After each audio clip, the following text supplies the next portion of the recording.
Hello বন্ধুরা, নমস্কার। এটা আমাদের নতুন চ্যানেল। আমাদের নতুন চ্যানেলের নাম ব্লগার মমস কিচেন। তো আজকে আমি নতুন নতুন নয়, আমার কাছে নতুন ধরুন, তো মাশরুমের সবজি বানিয়ে দেখাবো। তো মাশরুমটা ভালো করে ধুয়ে কেটে বেছে একটু জল দিয়ে নুন হলুদ দিয়ে সিদ্ধ করে নেব।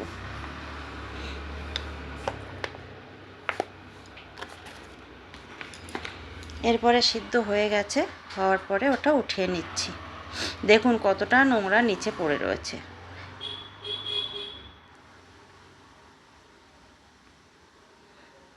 এটা সিদ্ধ করে নিলে কি হয়, পরিষ্কার হয়ে যায়, আর কোনো মনের তো কোনো টেনশন থাকে না। এবার কড়াইতে তেল দিলাম। তেলটা দেওয়ার পরে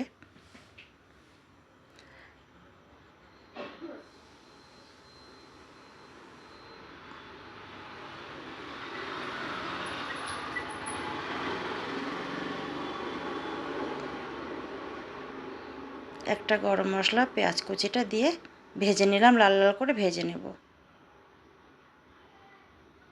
একটু হলুদ দিলাম।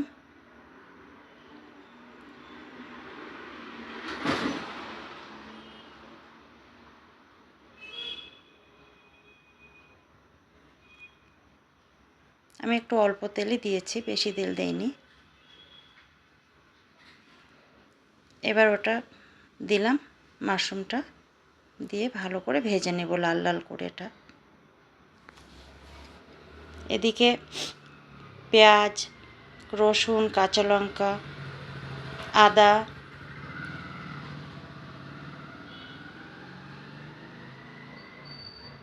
আর যে গোটা মশলাগুলো ছিল, গরম মশলা ওটা, আর জিরে, এসবগুলো মিক্সিতে পিষে নেব। পেষা হয়ে গেছে আমার। আর এটা দেখুন কেমন লাল লাল হয়ে গেছে, সুগন্ধও বেরোচ্ছে। এটা উঠিয়ে নিচ্ছে। এবার কড়াইতে আবার তেল দিলাম।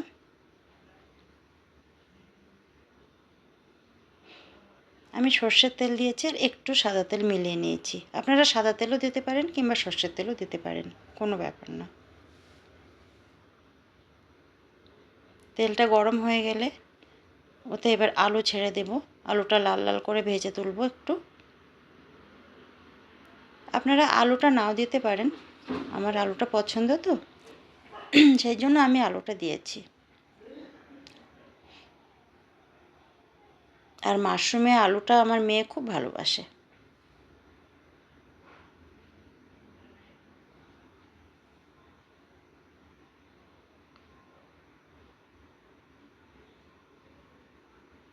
তো আলুটাও ভাজা হয়ে গেছে, একটু পরেই তুলে নেব আলুটা। আলুটা তুলে নিচ্ছি।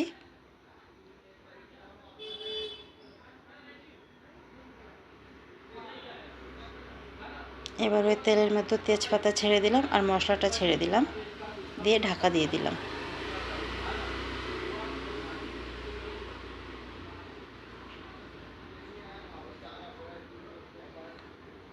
এবার মশলাটা সুন্দর করে ভেজে নিতে হবে।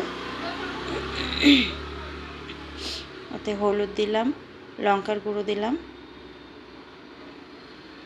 আর একটু পরে লবণ দেব।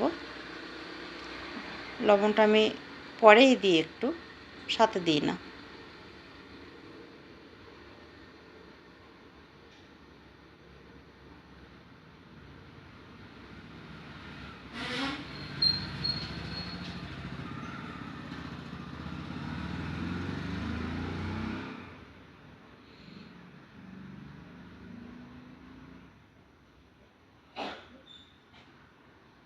লবণটা দিয়ে দিয়েছি।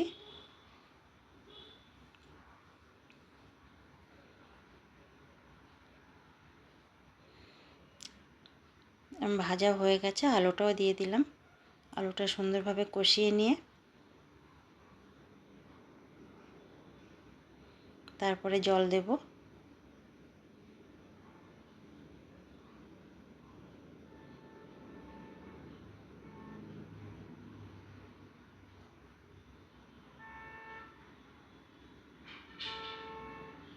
দেখুন কেমন তেলও বেরোচ্ছে। এবার ভাজা ভাজা হয়ে গেছে। এবার একটু পরেই জল দেব।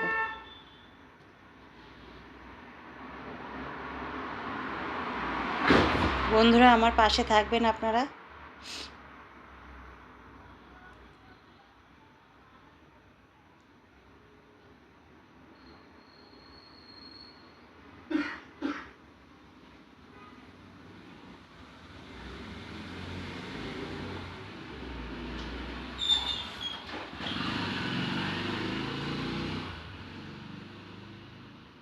জলটা দিয়ে দিলাম।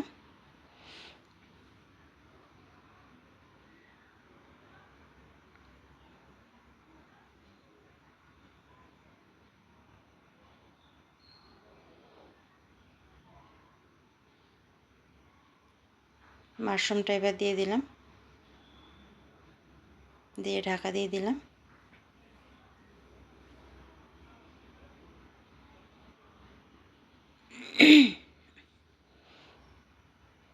আমার মনে হয় এবার হয়ে গেছে।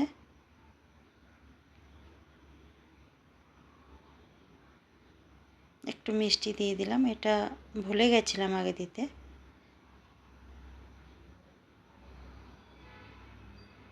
হ্যাঁ এবার ঠিক হয়ে গেছে মনে হচ্ছে। হয়ে গেছে আমার রান্না। এবার ধনিয়া পাতা গরম মশলা দিয়ে নামিয়ে দেবো। বন্ধুরা আপনারা বাড়ি বানিয়ে দেখবেন কেমন লাগে।